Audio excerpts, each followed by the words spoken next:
This is CTV News. I'm Byron Scott. And I'm Denise Douglas. So glad you could join us this evening. Well, we are still talking about those high winds today because of this. Take a look at this. The wind pressure, which started on Friday, took down this wall at Andrews Ridge Apartments, displacing 300 people. Other buildings were also hit by the storm. Structural engineers are now working to assess the damage and the future of the buildings. We talked with a resident who lives nearby about reaction to the damage. I'm just shocked that the wind was strong enough to blow apart these apartment buildings like that. Did you know anyone who lived up there? No, I didn't. I'm pretty quiet. I come in, I go, yeah. But you kind of feeling bad for those? Oh, yeah, I absolutely do. I'm a social worker. So, yeah, you feel bad about things like that. A spokeswoman with Emergency Management says residents went back in to retrieve a few personal items but won't be allowed to live in the damaged buildings going forward. That agency, along with the Red Cross, has been working to find temporary housing for those who are displaced. PEPCO continues its round-the-clock work to restore power to those who lost it during that storm. While power has been restored to most of the 250,000 customers who were impacted by the weather, about 2,000 are still without power. Meantime, the cleanup continues across Prince George's County. Crews tended to fallen trees, among other things. In all, more than 250 trees fell during that storm. CTV catching up this afternoon with the crew in Upper Marlboro.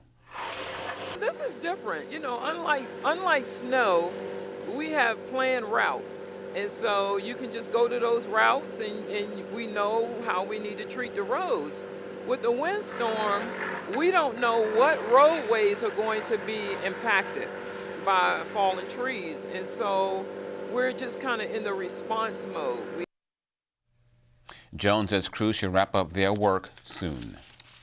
Well, Byron, the cleanup is still underway in Bowie as well. City officials there will be helping residents get rid of debris on Wednesday, March 7th. Yard waste crews will collect any tree limbs, logs, or branches that can be put into a truck. Locals are asked to place remains on the curb for pickup.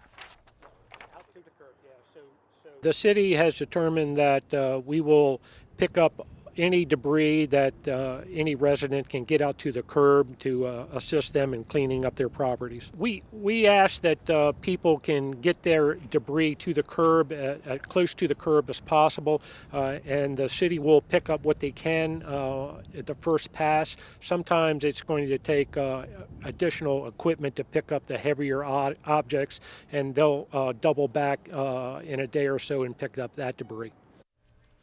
For more information on debris pickup, you can call 301-809-2344. There was an incident in Bowie this morning. Police say they're still looking for the suspects involved in an attempted armored car robbery. It happened at around 8:30 this morning outside the credit union on the 6,000 block of Greenbelt Road in BERWYN Heights. If you have any At this preliminary phase, our detectives do believe that as one of the armored car employees was outside of the car servicing the ATM, that suspects approached them on foot and made demands. The armored car employee was able to run away, and after a short time, the suspects also ran away, fleeing in a vehicle. And we're working to establish exactly what that vehicle is and work to determine more information about the suspects. And again, that was BERWYN Heights. If you have any information on the incident, you're asked to call Crime Solvers.